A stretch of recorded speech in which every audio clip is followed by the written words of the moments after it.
the Kinergy, if you will. Is this the best restaurant to celebrate her story? Princess and the Bear here, and we're back at Disney's Coronado Springs Resort because we're going on the roof. It's Women's History Month. Yes, and it's your #1 choice of foodie infotainment. That means new food items to eat. So remember, she's vegan, I'm not. Let's go celebrate women. Please be sure to enjoy Toledo. You heard the girl.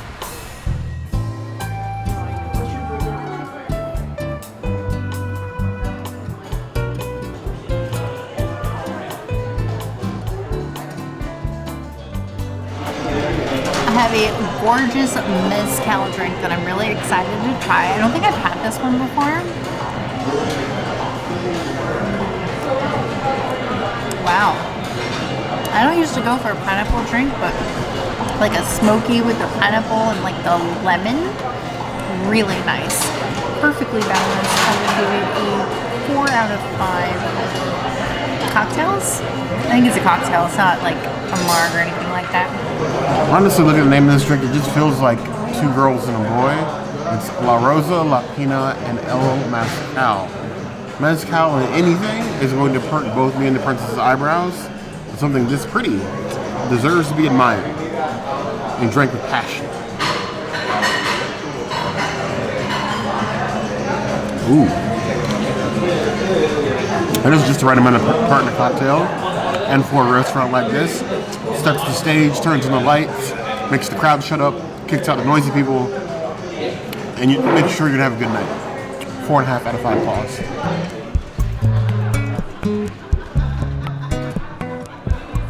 Here we have the McBride Sistered Sparkling Brut Rosé. Unfortunately, it is not vegan, none for the princess, more for me. I'm a bear. I like bubbles too. Bubble baths, bubbles, bubbly drinks, bubbly soda. I'm a bubblehead. Do you want to do a bottle? Bubbles on my tongue. That's the one I forgot. It's very crisp. It's like lightly sweet, but not like those overly sweet sparkling wines. And it also isn't like a strong tart that's like gonna burn your throat. This are like, it feels classy, and I'm a classy bear. 4.5 out of 5 paws.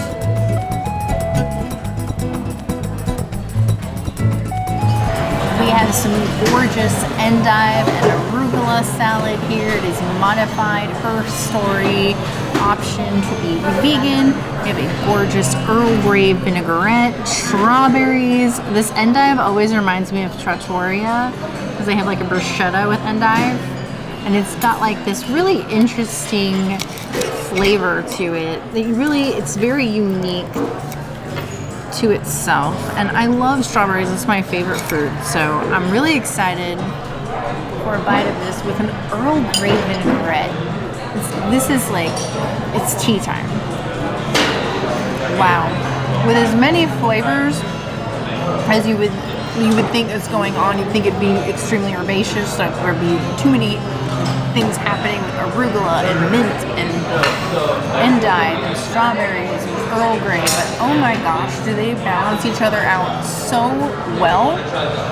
This is a gorgeous salad, and it really tosses my salad. I don't have to do a lot to make me really enjoy it. You know, I can just sit back, relax, and enjoy my tossed salad. I'm here for it. I will give it a 4.5 out of 5 salad tossings. I do like a good tossing of salad, as the princess would say. It's got some greens in it, we got some fruit in it. Is it the basis? Yes. Is it worth getting as a plant-based salad, I guess is the question. There's a far more color you normally see in a Disney salad, so I'm happy for that. It feels very earthy, very like from the garden, given the sort of restaurant that Toledo is, this restaurant is, hotel is. The trees sort of like blended into the restaurant, the nice green area behind the hotel. It feels very on brand. I barely taste the dressing, but it's there. It's very light. It's very Earl Grey, not Earl Black and White. But it works. I would give it 3.5 out of 5 paws.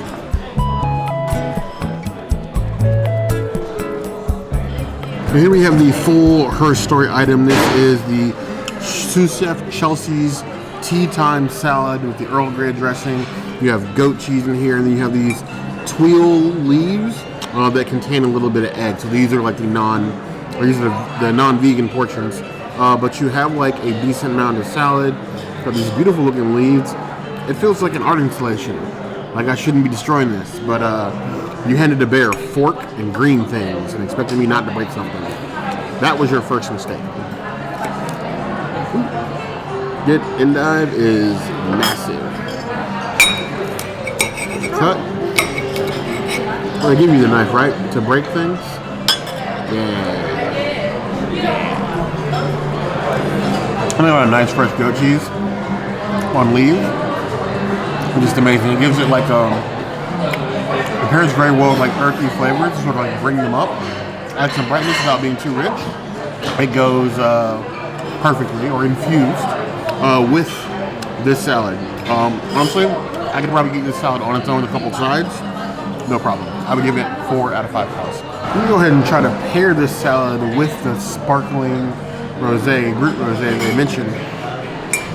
One thing I forgot to mention was eating the rest of the salad is the goat cheese is actually pollen infused. Hopefully this doesn't aggravate my allergies.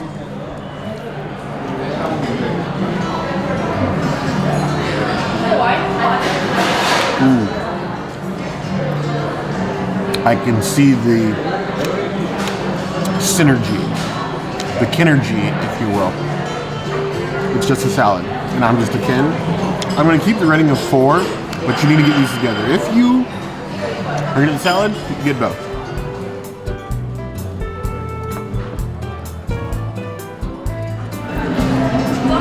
We have a gorgeous pen con tomate. This is literally my favorite thing of all the things, either here or Julio.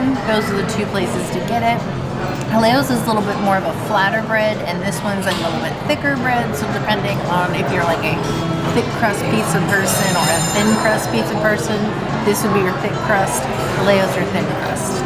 Cheers. It's tastier than it's been in a really long time. First time we came to this restaurant was in 2019. This is our 5th time reviewing it on this channel. We've gotten this every single time. It has evolved many times throughout the years. It's fire now. I love it. It's a 5 out of 5. It's a Princessity's item, but you must get the pan con tomate anytime that you come here. This pan con tomate is literally what I call our butterfly effect. I don't want to know what the world had been like if we had never tried the pan con tomate before. Like, this is like peak bread in any restaurant. This is like the one thing we daydream about. Anytime you go in a restaurant, you see pan con tomate. I don't care if it's not at Disney. You need to try this.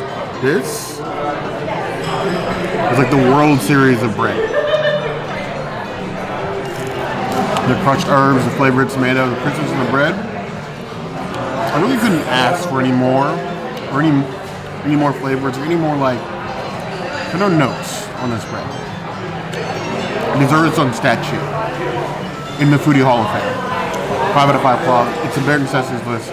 Literally, to remember what the princess said, there is no reason you should come to this restaurant and not order this, unless there's some sort of allergy preventing you from doing so. Otherwise, you should eat this.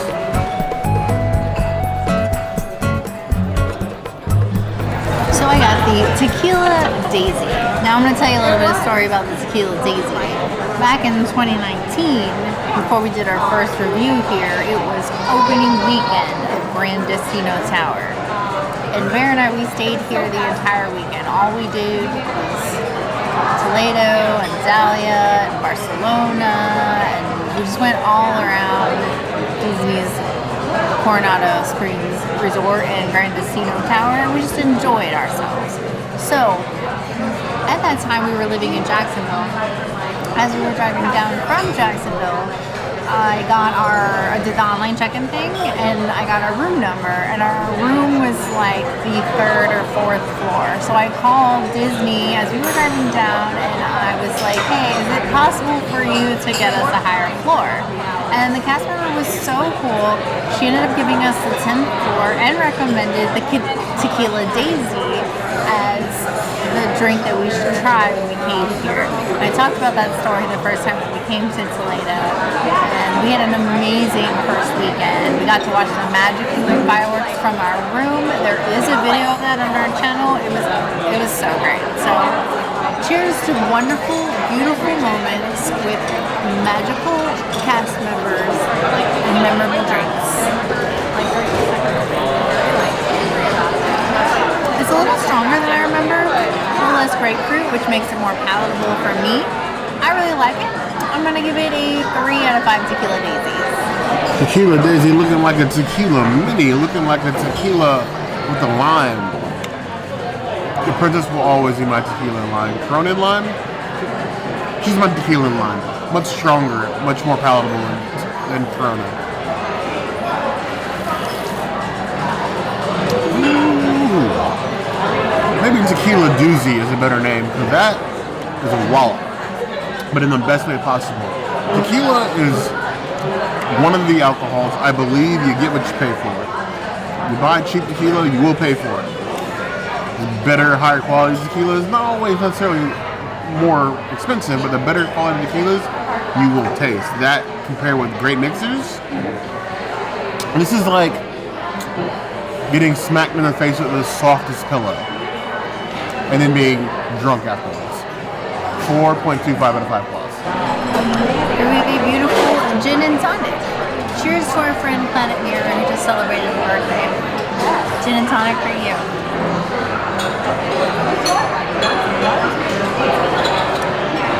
It's actually really light in both gin and tonic. It's okay. This is the gin hotel, so if you want like a really good, decent gin drink, you go to Barcelona Lounge. You don't come up here. This is a 2 out of 5 gins. It doesn't put any hair on my chest, so it's not gin worthy for me. I have a long, sordid history with gin drinks and my youth. When I say youth, I mean like the last couple of years. I'm not that old. They have been very good. They have also been very terrible. So understand that when I order a gin drink, I'm either desperate for something new to try, or I'm trying to find a replacement for my beloved smoked turkey that let me down this year. So I'm going to be trying all sorts of wild drinks this year. Stay tuned, because no drink is off limits this year. Not even gin. They call it the Gran Gin and Tonic. It's served in basically a goblet. I think this qualifies.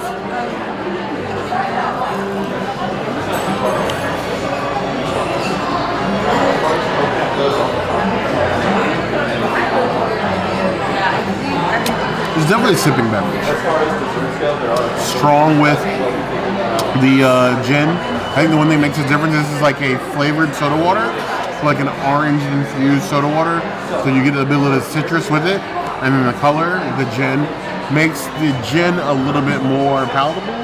Rosemary's there. Luckily, you don't taste it a whole bunch, but it's feeling like a classic cocktail, like something I should be wearing like a fancy hat for, maybe a shirt with a collar. It's Women's History Month, so it's unhairy today, no collar, but it's still a very good drink. Is it the best gin drink I've ever had? No, but I'm also not a gin connoisseur, so I'm not the best resource. But if you like everything else I drink, I'm giving it a 3.5 out of 5.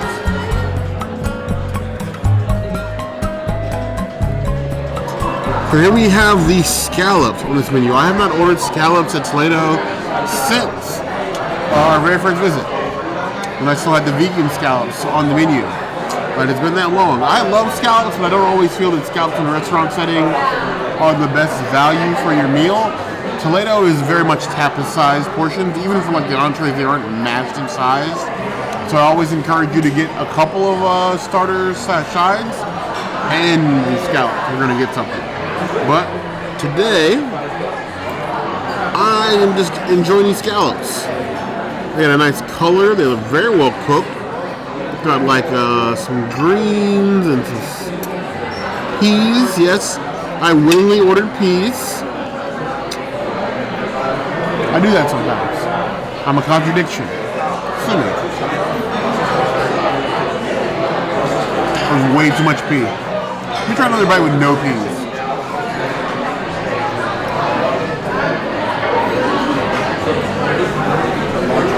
I love the way scallops are cooked. Seared perfectly, juice in the middle, cooked all the way through. The pea puree they sit on takes me back to my childhood and boiled frozen peas. For those of you across the pond, American peas do not taste like mushy peas. They're disgusting. Peas actually drag this dish out a bit. I don't remember having peas on it before. Probably did. My memory is pretty terrible. The princess remembers that it did not. I'm not feeling the peas. I'm gonna give it 2.5 out of 5 claws. It's an okay scallop dish, but I expect scallop dishes to be mind-blowing, not traumatizing me all over again.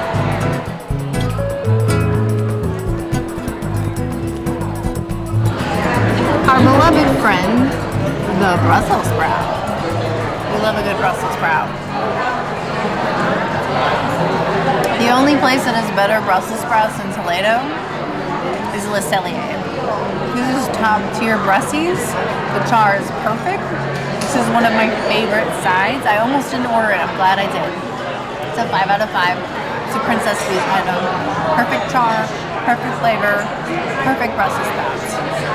I aim for every Brussels sprout that I eat to taste as good as this.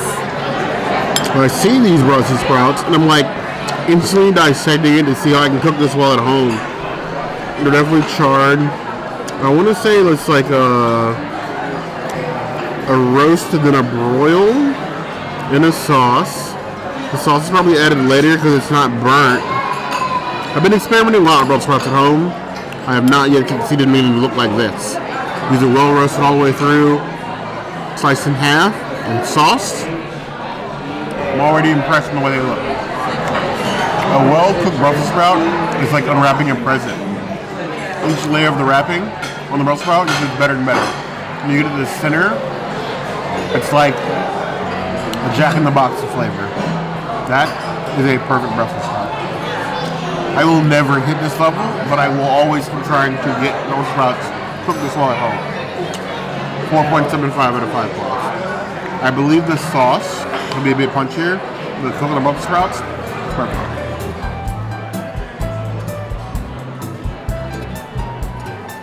The gigante beans. These have always been my 100% favorite side.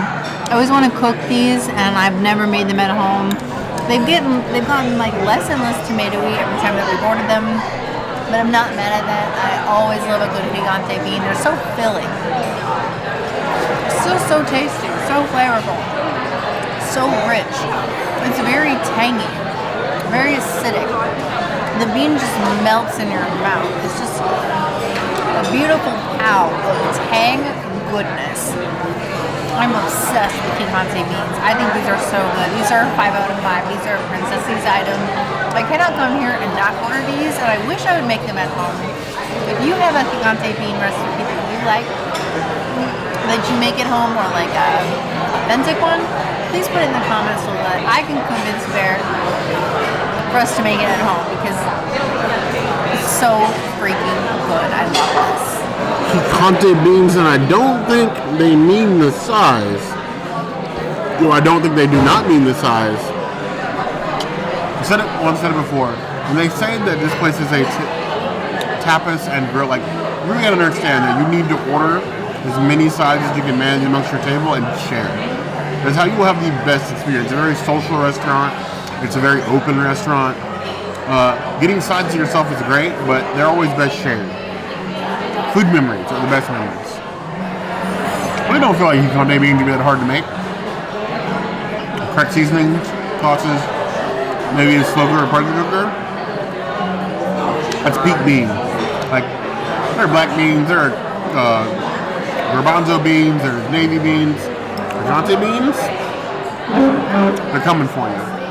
4.5 out of 5 claws.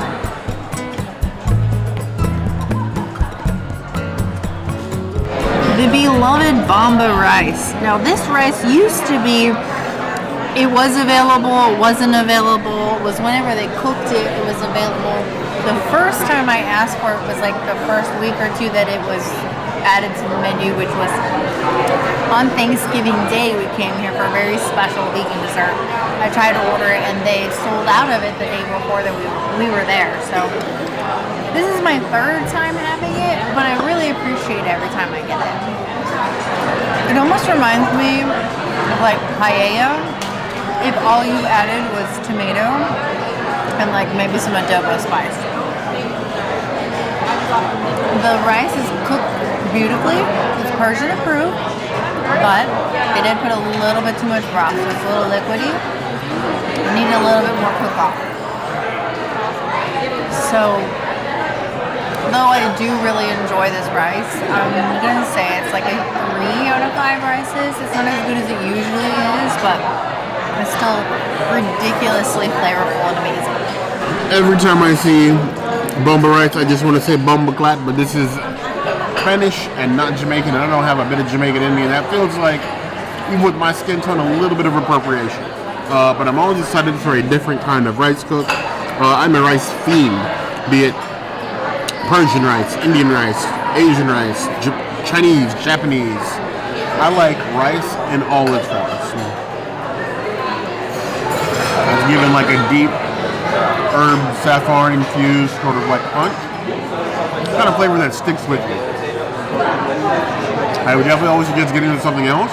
It's a strong flavor to eat by itself. It's very good, but it's also very rich and hard to eat this entire thing by itself. I would give it 4.25 out of 5 claws. It's given good rice. And you should branch out. But always remember to wash your rice, guys. Wash your rice. This is the thing you need to do. The bomba rice with the gigante beans with some of the gigante bean sauce on top. This is literally the best. And then all the spices balance each other out. You don't have to worry about like over watery rice or super tangy beans. It's just good. That's the combination you need in your life. That's a 5 out of 5. That's a princess's item. Follow it with some Brussels sprouts and have an amazing dinner.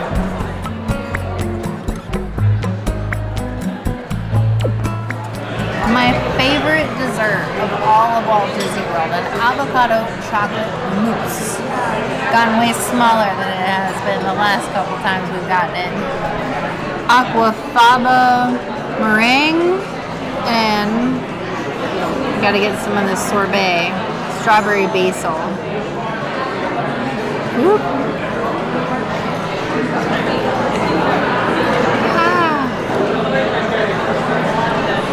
I could make some more mistakes. A lot more basil than it has been in the past.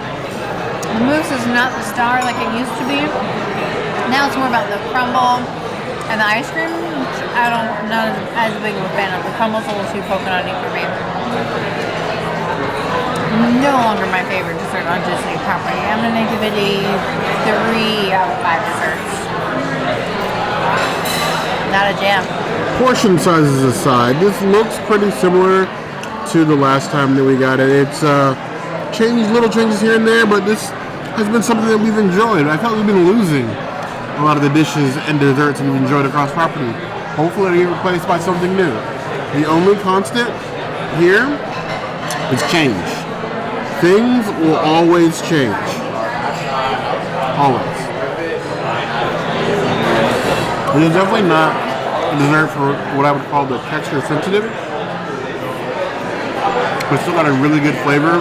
Really, it's the like good side of being rich, where like I could probably deck this whole thing on my own, but it's still best shared. I would give it 3.75 out of 5 claws. I would agree that it's not as good as it used to be, but it's still a very tasty dish. Women, how do you feel?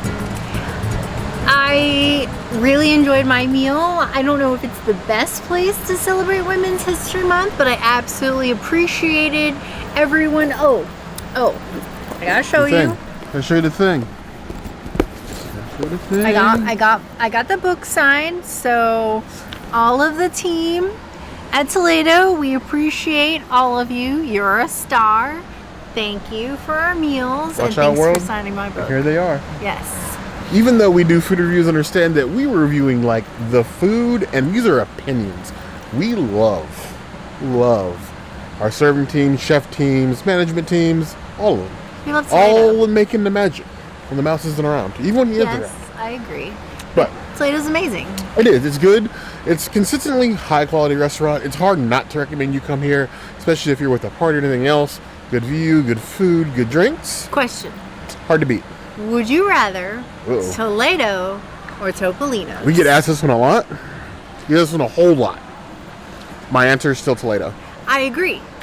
Topolino's is a bit overpriced and a bit underwhelming. The old fashioned. The old fashioned is good, but they have a bar. You can just go visit. The food is better here.